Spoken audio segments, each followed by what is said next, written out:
15 degrees, you can see your breath. Out here in the lake effect, breaking tables like it's poetry. Where else would you rather be? Pinto, Ron, Elvis, and the Lay Poncho.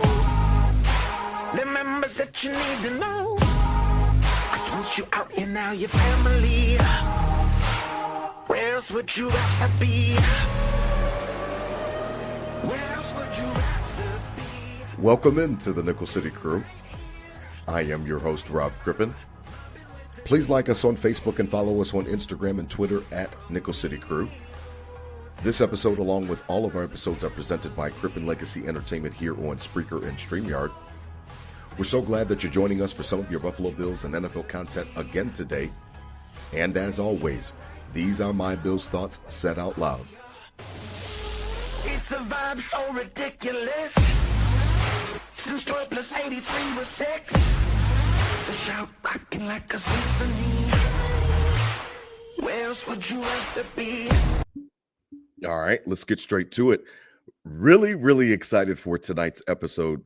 It's funny because I think the Bills are back at Orchard Park today for the blue and red little scrimmage. I know that I heard Sal Capaccio on WGR talking about all the fans coming in and the kids rushing down to the front of the stadium to go ahead and get their autographs and stuff like that. So really cool night. I haven't heard anything quite yet on the helmet Josh Allen came out with, but I'm sure we'll get some news on that soon. But listen, it is time to talk about the offense, my favorite topic to talk about. Last week, again, shout out to Coach Marcus Oliver, who came on. Really appreciate him joining us last week and kind of giving his thoughts on the Buffalo Bills 2025 defense. Tonight, it's time to get offensive. Everybody eats, DT. Joining me tonight, as always, my co-host, Riding Shotgun, Adam Dump Truck Rupsick. Check him out on Instagram and Twitter at Adam Rupsick, RUPCZYK. Holla at the crew, DT. It's time to talk about offense. Happy Friday, Nickel City, Rob. We're back, baby. 45,000 people expected at practice today, Rob. 17 years drought. 17 years drought. They couldn't give tickets away. We're blacked out every week. Now we got 45,000 at the stadium for a practice. So it's crazy. Let's go, baby. It's crazy, man. It's funny. I saw that too on my Instagram driving home from work, and I was like, some people have the nerve to call this a Sabres town. I'm like, the Bills run the 716. It's not even a comparison. It's not even close, and it's not because of the Sabres drought. It has always been a Bills town, and that's not to pit the fan bases against each other. It's just fact. It's a Bills town. DT, it's funny because as we get ready to talk about offense tonight, I always consume a lot of my content, whether it be WGR, whether it be, Buffalo Rumblings, which is a popular blog, or whether it be ESPN, anywhere I can get my Bills content, I grab it. And I know that we talked about the James Cook stuff a couple weeks ago, and there was an article, a piece that was written by our guest, and it was really well done. I read the entire thing. I heard his side and his viewpoints and things like that, and I responded to him in the actual blog community there over at Buffalo Rumblings. Well, one thing led to another, DT, kind of like Coach O, and all of a sudden I'm talking to him on Twitter, and I'm like, man, listen, I would love to have you on and talk offense with us, the 2025 Bills offense. Joining us tonight, writer for Buffalo Rumblings, Mr. Fernando Schumde. You can check him out on Instagram and Twitter at Fernando Schumde. Holla at the crew all the way, DT, all the way from Brazil. We are now an international show. International. Nickel City Crew has gone international, man. Holla at the crew, Fernando. What's good, man? Holla at the crew. Hey, man. What's up, Rob, DT? Thank you so much for having me. And man, thank you so much. Glad to represent Brazilian Bills Mafia today here at Nickel City. And excited to talk some Bills offense, James Cook, and everybody eats for sure. I like it. You're stealing my notes. Listen, it's funny, Fernando, because I saw your article, your piece that you wrote on Buffalo Rumblings, and it was interesting because it was very well written, and I enjoyed it. My number one thing about it was, and we'll get to a little bit later in the show, was just about how I just want all distractions to be cut out in respects to the 2025 season. Obviously, the goal is a parade, and the goal is to have everything just kind of culminates. So I just wanted Brandon Beane to pay the man not $15 million, but I wanted him to pay him a little something and make him feel good and stuff like that. And we've talked about that. DT and I have on the show as well. So listen, as we get into it, it's funny. We'll talk about James Cook down the road, but everybody eats, and that's the reason I named the episode the way that I did. It's funny, Fernando, I actually got into an argument today with somebody on Twitter because they were talking about Terry McLaurin, and I was like, let's go get him. And they were like, what is wrong with you guys? You know what I mean? We're fine. Josh Allen's fine, and this and that. And I'm like, listen, man, surround 17 with as many weapons as possible. There is no such thing as fine for me. What I wanted you to speak on is that, and I told this to the Twitter Bills follower that was on there. I said, I think that everybody eats has almost poisoned us, and I can explain, to making us think that Josh Allen doing more with less is okay. And I just don't think that that's the way to approach it. And I wanted to get your thoughts on that before we go to DT, because it's interesting that how the mindset of Bills Mafia has kind of shifted, especially after last year and Josh Allen winning the MVP, where it's almost as if we're okay with not mediocre talent, but a lot of B's and C's. And man, I want to surround Josh with as many weapons as possible, and I never see that as a problem. I never see it as something that I don't want to get done and try to accomplish. Yeah, man, it's tough because coming from last season when we had this offense with so much production and being successful at what they really tried to do, running the ball, taking care of the football, avoiding turnovers, and then going to the other side of the ball. The defense wasn't great, but they were great at creating turnovers, right? Yes. So they could complement each other and be successful. But I feel like it's not easy to replicate. It's hard to replicate again with the defense being so prolific and taking the ball away, and with the offense being able to take care of the ball the way they did last season. Historically great.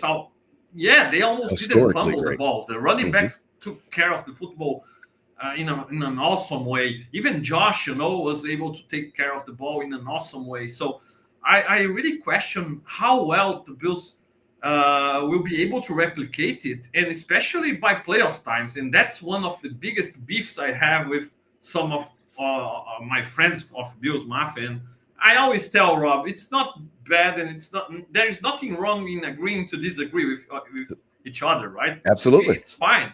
But, absolutely. Man, we have Josh Allen, and I will die on this hill. He's the best quarterback in the league. I've been absolutely dying on this hill. I wrote about it actually years ago when we lost to Mahomes in the 13 seconds. I was like, look, 17 can do everything that 15 is doing for KC, but I can tell you that I can take that guy from Kansas City, put him in Josh Allen's place, and ask him to run over people and carry the offense the way Josh is asking to do in Buffalo. You're damn right. Damn right. That's why I believe he's the best quarterback in the league. And when I think about best quarterbacks, especially when I grew up watching football and Peyton Manning and Brett Favre and those teams, when we think about those teams, and especially older Tom Brady, not young Tom Brady because he was a game manager. Yes, but after he became really good, right? We didn't think of those teams because of their running games or because of their strong defenses. Everything else was complementary. The main thing in those teams were their quarterbacks, their superstars. And here we are with an MVP quarterback, but I feel like the Bills try to do everything else possible before going to their superstar quarterback, No, let's try to win with defense. Let's try to win with running the ball. Let's try to win playing sound football, well coached, and being very very, very how could complimentary. Everybody eats. Everybody eats. Let's do everything, win as a team. And when we finally can't, then go Josh Allen. Be Superman for us. Put on the cape. Yep. Save us. Rescue us. So it's tough, man. Why not feed your superstar early? Why not surround him with weapons? Why not try to impose your superstar first? And then complement him. You won't need a number one run defense.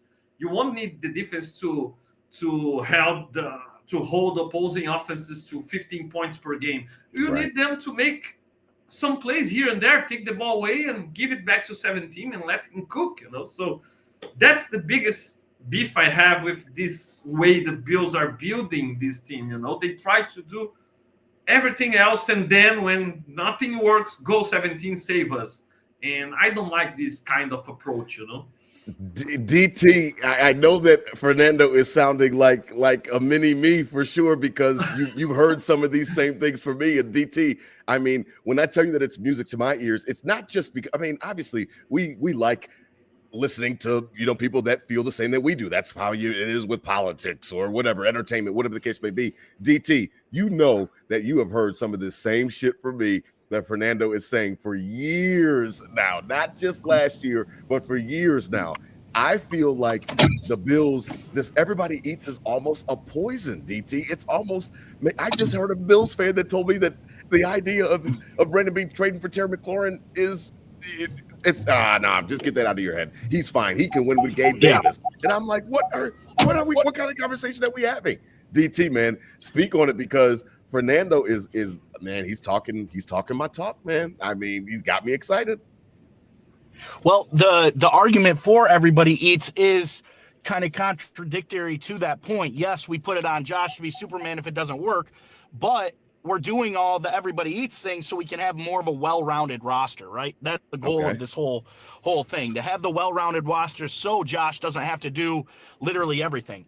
And that's the goal of this. And realistically, if Stephon Diggs was never here, we don't know what the turnout would be. If Josh Allen would be as good as he is, I don't think so. I think obviously Diggs helped him become who he is. Of course he did. Other than him, if 14's out of the equation, this everybody eats thing would be the case every year, Correct. And that was correct. The one primary dude we did have, and obviously didn't work out. And then we went everybody eats instead of franchise. It worked for a while. It worked for a while. Yeah.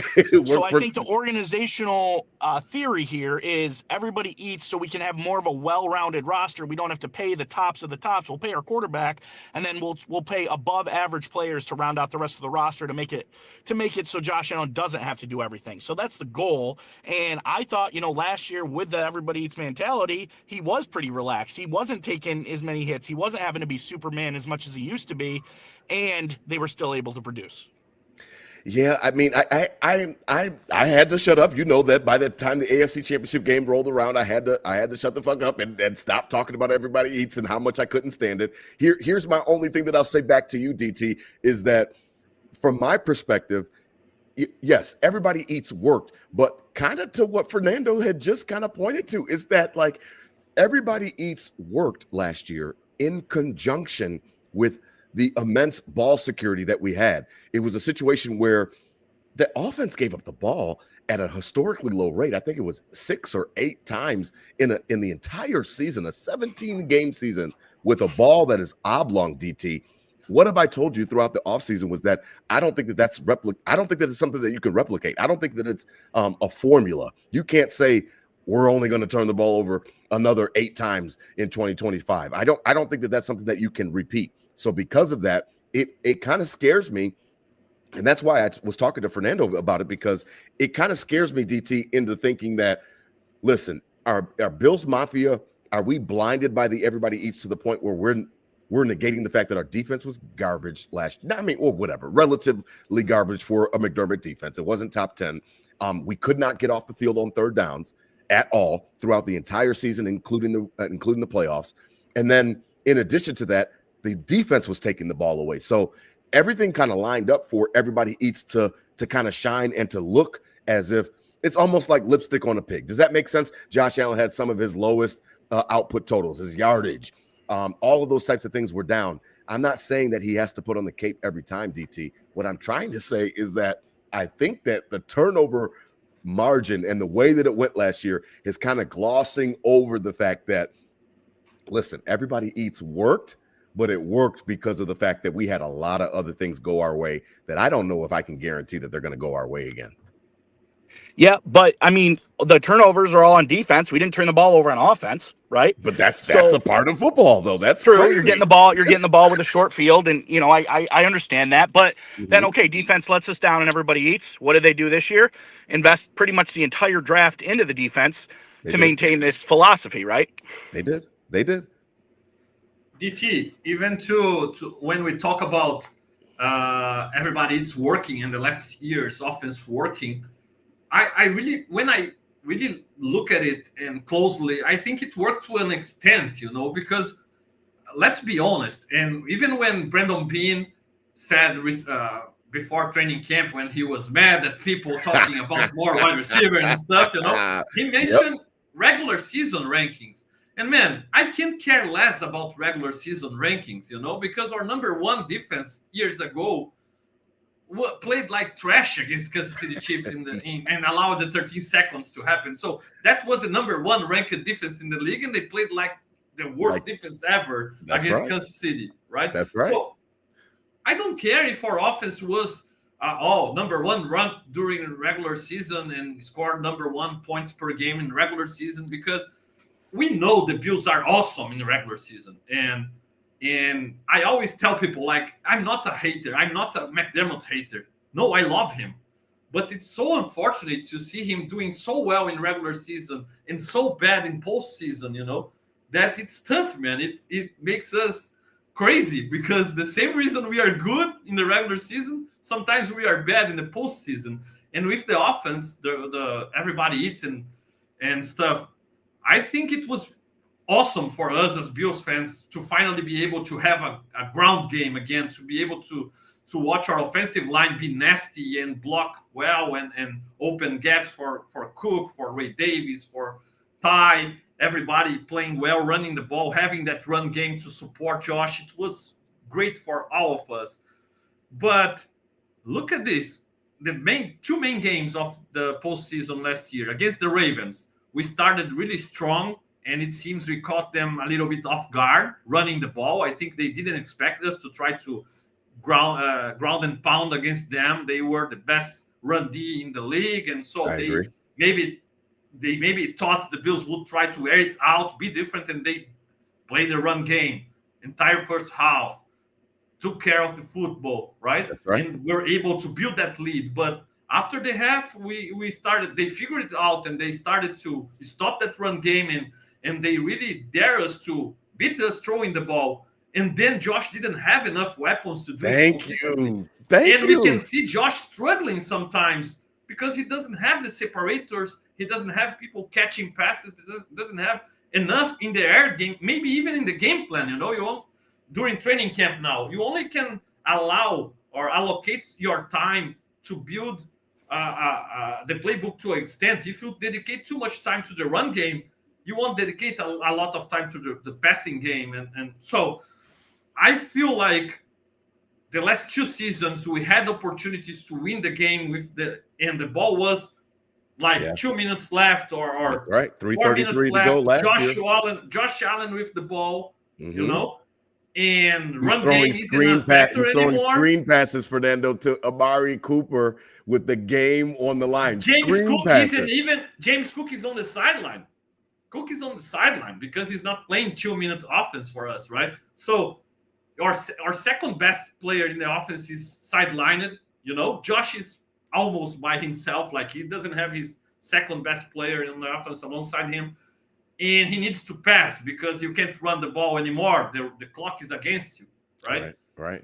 And he couldn't. They couldn't score. And the year before, same thing until Jones threw Dawkins over Josh and he missed Shakir. In Again, the back of the end zone. wasn't enough. DT and I were there. We were there. Mm-hmm. Man, and we saw what Josh could be when he had weapons, when he had Diggs, when he had Beasley. Beasley was hurt, but he was still a good option in this slot. He had Diggs, he had Bees, he had Sanders and Gabe in that 13 seconds game. And that game, with 2 minutes left, he led two possible game-winning drives. Yes. Inside the 2 minute warning, man. Yep. So when we needed that offense to score, they scored. Why? Because Dable was nuts, and he was like, man, I have Josh Allen. If I need to throw the ball 18 consecutive times like he did against the Seahawks, He would do that. He'll do it. He could open the run game maybe with the passing game and not the other way around. Oh, but that team didn't run the ball well. Yeah, that team didn't have. Who cares? Who cares? Yeah, who cares? But that team didn't have Aaron Cromer. They didn't have James Cook, right? Right.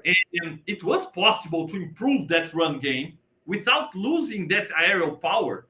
And now I feel like the offense transitioned from an a powerful air attack to a ground and pound offense, And when we need to play the biggest teams, the best teams, not regular season, not playoffs against the Steelers with Rudolph at quarterback. No, I'm talking about Ravens and Lamar. All right, we know Lamar isn't the same in the playoffs, but when he started to play decently and take care of the ball, they almost came back. Right? Yeah. And against Kansas City, those are the teams. Even the Bengals. If the Bengals get there, we know it won't be easy with Burrow and his weapons, right? Absolutely. So, but they didn't get there because of what? Well, they got to the Super Bowl, though. But they didn't get there last year. They didn't make the playoffs. They didn't have a defense. I understand. But continue. All right. They don't have a balanced roster like we have, but maybe they have more star power, and then the injuries also are problems. But look at this stat that I'm writing actually a season preview, and this is a stat that I found when I was writing the season preview. The Bills in 2020, the pass to run ratio was 63% in favor of passing the ball with Dable, right? That's Dable. He was my man. The offense who had 2 scoring game-winning drives and lost in the 13 seconds, right? Sure. Josh Allen, in my opinion, that was the best version of Josh Allen. I don't care if he throws 1+ interception and he scores 3+ touchdowns. I'd rather have the more prolific guy. I personally agree. That was the best Josh Allen we've ever had. I agree. Even better than last year's Everybody Eats MVP. That season, that 13 seconds year was the best Josh Allen. I agree. So 2020, 63% passing in the pass to run ratio. 2024, last year, 51%. Right. Well, more balanced, running the ball well, winning easily some games in regular season. Great. All right. Now the problem. In the last 2 playoffs against Kansas City in the fourth quarter, when maybe the run game isn't working anymore, when maybe their offense is being too prolific and our defense is, we're talking offense, but the biggest problem has been the defense in the playoffs, right? Yep. So when the defense is letting us down against Kansas City in the fourth quarter against Kansas City Chiefs, last 2 playoff losses, 68% passes versus pass to run ratio. All right. So we are building an offense that when it matters the most, we won't be able to use it. Right. We need to throw the ball. And we have the best quarterback in the league, but we are letting him down without giving him true weapons. And maybe this last season, I think it's true. In the other season, Diggs unfortunately dropped that big long pass. We've talked about it. To catch it. We've talked about it. Okay. He's number one. He needs to make that catch because he was paid for it. He's the number one. I got it. I got it. But when you add that number one guy, you add him to make this kind of plays, right? Just like Tyreek Hill used it to do for Mahomes or even Kelsey does for him. I understand. He dropped it. I understand. We've never hit from that here. So I really believe we don't have only one right way to win games, one right way to build an offense, right? It can work throwing more the ball. It can work being a ground and pound. It can go both ways. Our defense being better certainly helps and solves a lot of problems. But having Josh Allen, when I was younger, I had Peyton Manning, I had prime Tom Brady. If I had prime Aaron Rodgers, I wouldn't buy a ground and pound offense to take to take the burden away from my star quarterback. No, I would make him the focal point, and I would trust him more, DT, it sounds like you're kind of rounding around on Everybody Eats a little bit, and that's fine. I mean, I've always said that I don't want us to be an echo chamber. I don't want us to always agree. It makes for better shows. And truly our Bills fandom, I don't want us to always align. I love differing opinions. how do you feel then? What is your confidence, I guess? So basically, as we look at the Bills offense, 2025, what have we done? Really, if you want to look at it, it's two things. Obviously, quarterback's the same, running back room is the same, tight ends are the same.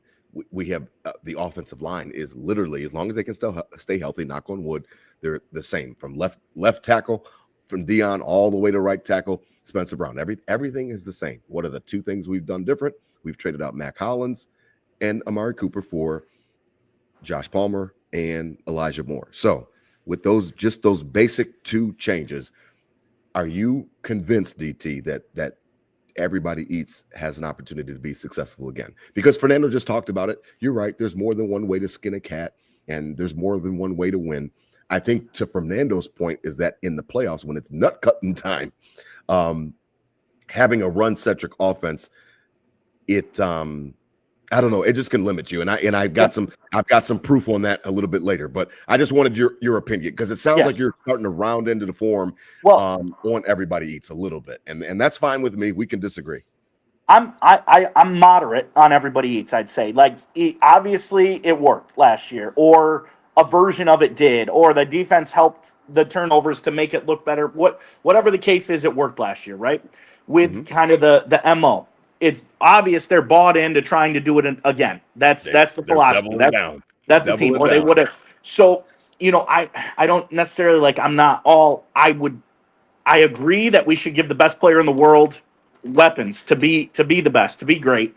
But I also agree that we have to have a well-balanced roster, and they don't think they can do it from the top down because they're already paying them. They also paying. We signed a wide receiver this year, Khalil Shakir, to 4 years, $60 million. That's not top receiver in the league. Yeah, that's modest. But that's $20 million a year for a receiver. So we're not just giving him a new cast every year. We're keeping what he trusts and then trying to build onto it. This year there wasn't a ton of opportunity free agency. Wasn't a ton of opportunity draft wise. Can't say that yet, because some guys in the draft might be killers. But so what's the only alternative to do this is making a trade, right? If we wanted to get a sincere weapon in where it's like, okay, we're not kidding around anymore, this isn't everybody eats, we're going with a big dog at wide receiver, we'd have to trade him in. And then what is that receiver to trade in? Up until yesterday, Terry McLaurin came around. Terry McLaurin's 30 years old and wants his age in millions of dollars, right? Mm-hmm. So I'm not all bought in. I think we should give the best player in the world the weapons, but the reality of the NFL and the situation, I think they're kind of living in the middle the best way they can. And if an opportunity came up to get a weapon, they would sincerely look into that and do that. So and we have agreed that Brandon Beane was probably in on DK, right? You and I have agreed. We're aligned on that, right? Yep. Okay, cool. Yeah, so I would say I'm not fully in, but I'm definitely more moderate in the fact of if it works again this year, we can't have this episode next year. We can't have this episode of this happened, and it's not good. So a black man with his hands up, but I don't think I don't think there's been massive opportunity to get him these weapons where it would change from everybody eats to an actual high power, high weapon offense. There just hasn't been the opportunities to get them. Hands up. If it works again, then hands up. A black man with his hands up. What else do you want? Don't shoot. Hands up. If it works again, you won't hear anything out of me about everybody eats. The reason that I'm still concerned about it, like I talked about, was because of the turnovers. And then it was another thing that a part of the other side of the football that I heard this week, and I had never heard it put this way. And I want you to talk about it, Fernando, because it might even lead into your piece that you're working on for the 2025 Buffalo Bills preview on Buffalo Rumblings. But real quick, I heard Ben Solak come on DT. I heard him come on WGR this week. And Fernando, he came on, and it was just a quick, short segment. He came on with Jeremy and Joe in the morning show, and he was at training camp, and he came down and he sat down with those guys. And it was right before the special teams coordinator came on for an interview. And Ben Solak described this in a way that I had never heard before. And I think that it was a way that I would have wished that I could articulate before years ago. He said, DT, I promise you have got to go back on the Odyssey app and listen to the WGR interview. It was right before the special teams coordinator came on, and he said, listen, Sean McDermott wants to beat you with team. He wants to beat you with everybody rallying to the football, everybody doing well at tackling, everybody doing their job and making sure that they're doing the right things and different things like that. He said Steve Spagnuolo is not that type of coordinator. He said Steve Spagnuolo is trying to get you in a situation where you're on a 3rd and long, or you're on a 3rd and unmanageable, and then you're going to do something that I know you're going to do, and then that is when I can throw a curveball. That's when I can come after you, and because I've studied your tendencies, I've studied the things that you do well, the things that you do in those situations. And he said Sean McDermott is not that type of defensive coach, and I had never heard it put that way. He said Sean McDermott is not throwing curveballs, he's not throwing sliders. He said he's going to bring what he brings, and in the regular season it looks great. He said, but in the playoffs, after those teams have scouted you, he said that you become a little bit predictable. And because of that, you can kind of set yourself up to be susceptible to, that last play. What was that last play again? The Kincaid drop was what? He sent 2 free rushers. We never saw him coming. They said miscommunication between Cybo and, what I mean? And all of a sudden it's Josh Allen rolling out of the pocket. And again, he is Superman. No other quarterback gets that throw off to Kincaid, and we'll give him credit for that. And Kincaid drops the ball, and it was a hard catch, yada, yada, yada. The point being is that throughout Sean McDermott's tenure, he is who he is. Run, stop the run. Let's not give up explosive plays. Bend but don't break. And then it works in the regular season. And when you're against the elite of the elite, Fernando, sometimes that shit is not good enough. And you've got to have a changeup. You've got to have a curveball. I don't know if our coach has that on the defensive side of the ball because he is so ingrained in what he does. I don't think he looks at the game the same way that a Steve Spagnuolo does. And I had never heard I promise, DT, listen to it, man, sometime this weekend. I had never heard anybody lay it out that way. And I was like, my eyes were wide open. I was like, holy crap. Yeah. He's describing it perfectly. And that's quite, it's an epiphany I agree. Like hearing it like that is, the bend don't break works, and, because game plans are so like back and forth. And then really the playoffs is, it's not like we're game planning like a specific, play sheet. And I think the playoffs are a little more test match. Yep. Playoffs are a little more like, this is our squad. This is what we do. We've done it all year. We're going to go out and do it. And when teams do that to us, what we talked about last week of having a horrible playoff defense. And, that makes sense hearing it like that because, there are no curveballs. It works in the regular season. The bend don't break, and we're in the right places at the right time. But then when teams are themselves and just come out and it's dog eat dog, strap the pads up and let's play, we get pushed around defensively. So, that makes a lot of sense. Fernando, I don't know if you listened to it or not or heard it. I mean, it's kind of obscure, but it was right in the morning show, right before the special teams coordinator came on. Ben Solak said McDermott will just play what he plays. There's nothing exotic about what he does on defense. And then, the inverse of that is that Spagnuolo he is setting you up for those different situations where he can attack you because he has schemed you up. He has watched what you do and your tendencies. It blew my mind, Fernando, to hear it kind of laid out that way. It blew my mind because that's McDermott. Like that's what he is to me. Yeah, Rob, and when playoff arrives, we always can see, no matter the defensive rankings during regular season, when it's Mahomes against our defense and Josh against Spags and their defense, it's always tougher for Josh. You know, and it's not because of Josh is worse than Mahomes, but it seems like Mahomes is doing the same thing and McDermott has no answer. I'd agree. It looks a lot easier for 15 than 17 in these games. And he didn't have an answer with Leslie Frazier. He doesn't have an answer with Babbage now. The coordinators changes, but it's always the same. And Spags always, Josh can produce, and Josh already produced great games against Kansas City. But when the game is on the line, it's not like we are safe because Josh will dominate. Spags always is dangerous. It's that third down, he's always near forcing a mistake by our offense and with a well-timed blitz or something like that. And that's whether I really question not just the defense, but where the offense really worked last season because again, it was great in the regular season, but let's look at the main games against the Ravens. Can we say our offense played well? I think they played well in the first half. They could run the ball and take care of the ball. Lamar made mistakes. Their offense made mistakes. We didn't. You could say it, Fernando, all the way from Brazil. We got lucky to win that game. I get roasted on Twitter when I say it, but we were lucky to come away with a win. When it went to the half, I tweeted. I was like, okay, we went to the half, 17-3 lead, I think, if I'm not mistaken. It was a big lead. And I was like, okay, now it's time to release Superman and score in the first drive, score another touchdown, make it a 20-point lead or something, because they are coming back in this game. And no, we kept trying to run the ball, and they stopped us, and they almost came back in that game, all right? Right. And against Kansas City, again, it wasn't a great game by Josh. We could run the ball a little. We struggled in short yardage. But when we look at, even if we look at Josh performances, the tape and the stats, last playoffs, they weren't the best performances by Josh.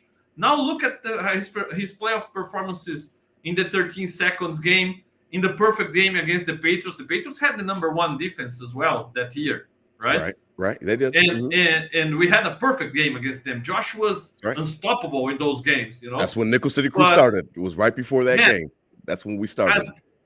So as good as Josh is, he can do it alone. He needs the weapons to help him. And on paper, what they are trying to do makes sense, because they are trying to have a particular player for each role. So they have the contested catch guy in Coleman. They have the yard after catch guy in Shakir. Now they tried Palmer is the bet. I don't like this bet at all, but he's the bet to be the separator. Right? Yeah, man, the guy couldn't beat Johnston. He rookie McConkey took his job like in training camp. So right, but I mean, draft status sometimes helps with that too. He was a first-round pick, so sometimes it's politics as well. The GM wants the guy that he drafted high to be out there. For sure. But if you look at his numbers and his tape, like he had one great season and he never could take advantage of that and become the guy. There is a reason he was available for us. Absolutely. No, you're right. You're right for sure. And he better be everything as advertised. Sure. Maybe sometimes it doesn't work with a quarterback, and now he's on. We can see in training camp he's alongside Josh all the time, next to Josh, talking routes and body language and stuff. I hope it works with Josh, and if it works, we'll have a separator, a contested catch guy, a yard after the catch guy. We have the guys to do their jobs. But last year, when we needed that, we didn't have those guys. When we needed the best hands in the draft to make a catch, a tough catch, yes, but a catch to keep us alive, we lost the game. Yeah, dropped it. You're right. No, you're right. It's tough. And I look back and I see an offense with a true number 1 in Diggs who could beat anybody out of the line. They couldn't press him. They couldn't do anything at him. And when they doubled him or sent coverage in his direction, we would have Gabe Davis is scoring 4 touchdowns. Yeah, Gabe Davis is not a 4 touchdown game in the big playoff game. Guy, I'm not the biggest Gabe Davis fan, but he scored it, right? No, and then let's stop him. And you have Cole Beasley who could beat anybody 1-on-1 in the slot and convert a first down. So, I mean, Sanders. I'd rather give Superman the weapons to work with, than challenge him. They are making things tougher for Josh. The last Josh performances, we can see him trying to do stuff, but it's tough. They threw a screen pass to Amari Cooper with the game on the line, and people tried to tell me that he tripped and got tripped up, and if he had not, he was out. And I said, out where? Out to the backyard? Like he's not burning nobody. Listen, tonight's episode is presented by 26 Shirts here on Buffalo Fanbase, the official Bills Mafia podcast network that DT and I simulcast on. Please head on over to 26shirts.com. Salute to the Godfather, Del Reed. He's running a great site over there. Listen, portions of your proceeds on all of the T-shirts purchased at 26 Shirts will go to a family that's in need. That's in Western New York. That's in across the world. It could be even in Brazil or Fernando is sitting. Listen, head on over to 26shirts.com. You're going to be supporting a great cause. Portions of the proceeds go to a family that really can use it. You will not be upset that you did. DT, I know you got to go. You got a busy night tonight. I've got one more question for you, DT, and I want you to give me, because listen, I did not bring for all of those out there. Over 750 people, by the way, watching tonight. So literally salute to you guys. I know that a lot of out there at the blue and red scrimmage. You guys could be doing anything on a Friday night. So again, I always want to make sure that that's known, that we really do appreciate the viewers. We appreciate you guys locking in. The season is almost here. It's on the horizon. It's almost there. Preseason starts next week. I know we got the Kids Day game and stuff like that against the Giants next week. DT, I did not bring Fernando on here to try to boast my stats or boast my viewpoints. I brought him over here because I thought that he was logical in what he felt about the Bills, and I meet so many people. And I really should have named the episode Poison because, but I didn't want to be that overt. I want to just ask you this because I literally argued with somebody today on Twitter while I was at work. I was on a break, and I argued with this dude about Terry McLaurin. Like I said, I'm not going to rehash it. He just said that we don't need anybody else. And I think that that's so idiotic to even say from a Buffalo Bills standpoint, because again, I think that everybody eats has now, especially now with the MVP. Now you can't tell Bills Mafia shit because now they're like, man, he won MVP and he doesn't need. And why do you want your quarterback to not need anyone? And that's the only last hang up that I have. And I don't know if you share that opinion, but I wanted your opinion on it. Do you think? No, let me set it up. Do you think Brandon Beane is willing? Because we agreed that he was probably in on DK and the price might have been too high, whatever. He went to Pittsburgh. Do you think that when the opportunity presents itself, the next time it does, whether it's in the 2025 offseason and beyond, do you think that Brandon Beane is going to be interested in redoing the Diggs? Now, obviously, it doesn't have to be a Diggs trade 1-for-1. Diggs was an emerging star, wasn't quite a star yet, but he was a 1A. He was right behind Thielen, but he was more athletic and yada yada yada. And we could tell that he was ready to pop off after that Minnesota Miracle. Do you think that Brandon Beane is willing to try a Diggs trade again, or do you think he's scared off by the ending of it? And he'll never pay a receiver $30 million because $30 million, it seems like, is what it's going to cost for a premier receiver now that the market has changed. That 1A, the 1A guy, yeah. Short answer, yes. Short answer, yes. Your arguments there, I think, were pride things with Brandon Beane. Brandon Beane running this team, running this business. He hears people like we just set our record. Maybe I was going for wide receivers. We didn't get them, but we scored the most in franchise history. I go on the sports talk, everyone's saying that we need wide receivers. So I think it was more of a pride thing on his side as opposed to him actually not interested in going out and getting weapons for Josh Allen.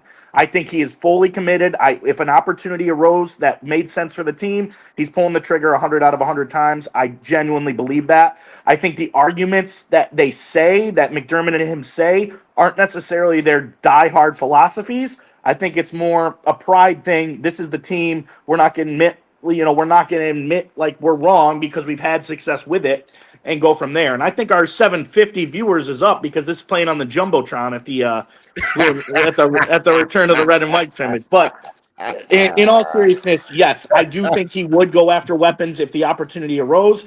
My point earlier, I just don't think there's been a lot of opportunities, so they're a very prideful bunch. We already know that about Sean McDermott, and I think Brandon Beane's the same way. They kind of came from, the underdogs, and now they're top dogs in the league, and they don't like people talking shit about what they're doing. And what they're doing is working except for getting us to that Lombardi push.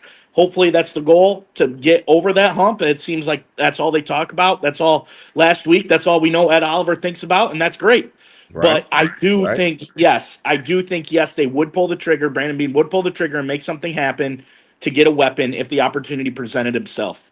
He's not scared off from Diggs and how it ended because he understands that the first 3.5 years or 2.5 years, were remarkable. So, okay. All right. There's not 40,000 people at a practice today if Stephon Diggs never comes to Buffalo. I know that's damn right. I know that's right. Okay, as long as he's not scared off of it, because when I hear Bills Mafia, like I said, they almost talk as if the MVP validates that Josh Allen doesn't need help, and I think that you couldn't be more.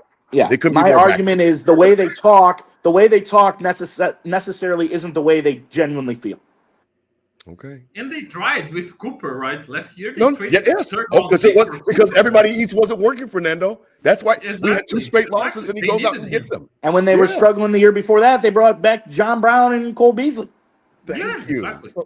Okay, cool. So all right, we're in and agreement. then a day after he goes on and cusses out WGR, he signs Elijah Moore. But we already talked about that. We Absolutely. thought that he knew that Elijah was coming, so he was kind of talking tongue in cheek or whatever. And you're right, it was a pride thing or whatever. He just spent hours and hours and months on the draft, so he didn't want to feel like he was getting shit on. So that's fine. It is what it is. Listen, as we begin to wrap up tonight, I really appreciate you, Fernando. I wanted to just thank you again, because a lot of times you'll meet people, you'll talk to them on Twitter or whatever, and then they're not real, or they're carrying on a persona. You're a real person. You listen to my arguments for the James Cook thing. I'll close on that because I know my co-host has to bounce out of here. But listen, my only argument was, and you read it in your piece when I did it in the comment section, my only thing about James Cook, no, he's not a $15 million back. If that's what he's asking for, then he's getting bad advice. I don't think that his brother Dalvin is telling him to ask for $15 million, or his agent. My only pushback was that we're fighting for a parade this year. So because of that, let's just keep the vibes positive. Let's keep everybody. There's got to be a middle ground where I understand he doesn't play even 50% of the snaps. I understand that he's been kind of a liability in pass pro. That's why they trust Ty Johnson and Ray Davis in those situations. I agree that he was on the bench. I don't think he should have been on the bench that last drive, because he was murdering the Chiefs. He was the only reason that we were still in that game besides Josh Allen, because Josh Allen was horrible in that first. I just watched that game back the other day. Josh Allen had nerves that first drive, threw 2 would-be picks that drive. James Cook is the most explosive player on the Buffalo Bills offense outside of Josh Allen. I just wanted Brandon Beane to do the right thing, quote unquote, the right thing, by giving him a little sweetener. 10, 11 million, a bunch of guarantees, and then just keep the vibe strong. Your piece was that we met over was that do not pay this motherfucker at all. And I understand it. I get it. Don't pay him. I just wanted to keep the vibe strong. Are you still in that same position? James Cook does all the right things. He comes to mini camp. He came to training camp. He doesn't give a fuss. He talked about how it was never even a thought for him to hold out or even hold in. Has any of your position changed on James Cook as we close tonight on the 2025 Bills offense? Because we talked about it. Everything's the same. Got 2 different receivers, 2 receivers out, 2 receivers in, offensive line intact. Knock on wood, they stay healthy. Everything's the same. James Cook is a beast, Fernando. Are you okay with giving him a little raise, or just let him play it out? No, absolutely. First of all, hats off to James Cook, right? The way he's carrying himself and working, and everybody expected something badly from him, but he's out there working and ready for the season. Looks bigger even, so I hope this can translate to better pass protection, maybe to stay more on the field. Because, Rob, let me tell you one thing. I, as a Brazilian kid who only watched soccer back in the day in the 90s, okay, this guy behind you was the guy who made me fall in love with the Bills, right? Watching Bruce? 34, Thurman. Running around, Thurman. watching Thurman run around people and shake and bake against That's people. My guy. That's what made me feel in love with the Bills. So that's what's up. Man, I like James Cook. I just need him to really earn and make the money he wants to make. And he doesn't. I believe Beane already tried to pay him in the same line he paid Bernard, Benford, Rousseau. All of those guys would make more money if they tried free agency next year. Absolutely right. Continuing healthy and producing, right? I agree. So I believe he tried something with James Cook, but Cook wants big money. He talks. People are talking Saquon Barkley money now. So to be able to make this kind of money, man, you gotta be on the field.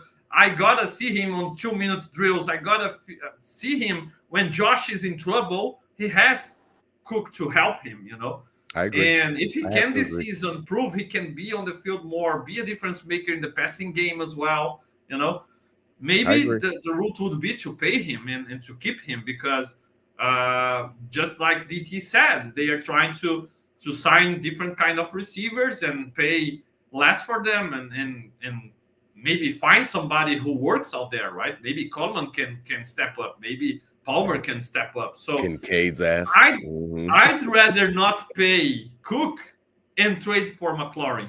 All right. But that's my personal way of building a roster, building an offense, right? And I'd rather invest in a wide receiver. I think it's more important for Josh, right? But at the end of the day, Rob, it's balance, right? I think they were a great aerial offense who struggled to run the ball. And just like you said, who cares? But okay, it's always good to be able to run the ball a little and to be able to ground and pound and take the burden away from Josh sometimes. But when you need to pass, you got to be able to pass and have the weapons there. And last year they didn't have. All right, Kincaid struggled, Cooper struggled, people struggled, and they lacked. Coleman struggled after his injury. Yep, absolutely. Yeah, absolutely. So now this season, if those guys can, if Elijah Moore can become a thing, if Palmer can be the guy, I don't believe he can be, but if he can be, Bean believes, and that's what matters, right? That's what matters. He paid him. Yeah. So if those guys can, if Kincaid can become the guy we expected, right, and he wasn't this guy last season, then the offense will be able to have some balance. They will have this run game we've seen, and it's been good. And we will have the guys to pass the ball, and it will take the next step. When the chips are down, and as we close tonight, that's why it was music to my ears. Was that, you know, like I was telling people to it, I don't give a shit about regular season. I don't care. I want them to be at their best when it matters. It matters in January and going into February. It just matters in the playoffs. And there's very little that the Buffalo Bills offense and including the defense can do this season during the regular season to impress me. I'm not going to be impressed until the playoffs. I'm sorry. You know, I just feel, Rob, I just feel it is easier to take a potential aerial attack and improve that run game against light boxes, you know, with better coaching, with Cromer.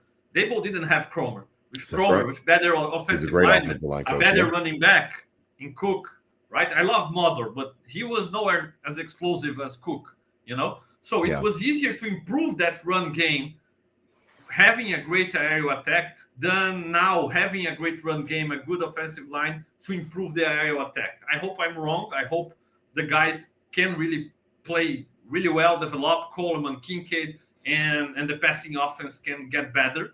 And I hope it happens, because that's a necessary step, you know. I see to get back to the Super Bowl and this time win one. It's time, right? It is time. That's what it's all about. It is about that parade. As we close tonight, DT, the Nickel City Crew Tailgate Report presented by Queen City Vintage. I saw that HBO Hard Knocks was at the spot. Check out Queen City Vintage. Check them out on Elmwood. They're right across from 40 Thieves. Our guys, Nick, over there, I mean, they're running a great shop. And not only are they running a great shop, I think that we are about to get some free publicity by the actual HBO and NFL Films crew. DT, hit us with our Nickel City Crew Tailgate Report tonight as we head into the weekend. I saw something, and I could have swore I saw Nick in front of a camera, and I could have swore it was NFL Film. And I said, "Oh shit! Did Hard Knocks come to Queen City Vintage? No way." You there, DT? DT might be breaking out on us, man. Oh man, I saw. Oh, there you are. You're back. Okay, cool. Couldn't hear you for a second. Did they come to the shop? DT, I think I've lost him. I think I've lost him. Are you there, DT? One more time. Yeah. Okay. Did they come there? I'm here. I lost you there. Yeah, no, big things coming. Big things coming for Queen City Vintage. It's a good partner to have. I'm excited. They were there for almost 3 hours. They did the whole film, so it's definitely going to be a segment of the show. One of those, you know, when the players are getting ready on the field, we're getting ready out here. There's some other big things coming too. So big stuff with Queen City. Proud of Nick and the crew over there. And, it's going to be big. I got tailgate report-wise just ready to go. Next Wednesday, 9 p.m. is the kickoff of Hard Knocks. My eyes are glued to it. We're ready to rock some golf this weekend. Beautiful weekend here in Buffalo. That's what's up. Fernando, we do a Nickel City Crew Tailgate Report. Tell us about Brazil. What are you doing this weekend? I have never been to Brazil, but boy, I am coming down to see you. If we win that ring and we get that parade, I am coming down to see you after I leave Buffalo and all the party and I wake up from that hangover. I'm coming down to Brazil to see you, man. And you better put me up, man. You better show me what it's like down there, because boy, could I use some nice sun down there in Brazil and all of the lovely things that come with that sun down there, man. What is going on in Brazil, man? Man, it's actually winter here now, right? So okay. But our winters are, I think they are like summers in Buffalo. So I it's bet they are. I bet like they are. 20 Celsius You're kissing degrees. the equator. I can't. I never could make the Fahrenheit and Celsius. Yeah. Math, but it's 20 degrees Celsius here in Brazil now, and it's winter. So I'm going out with my family and watching a little bit soccer as well, waiting for the Bills games. But man, I really appreciate you, and you will be welcome when you come down here. Please let me know. It will be a pleasure to have you guys out there.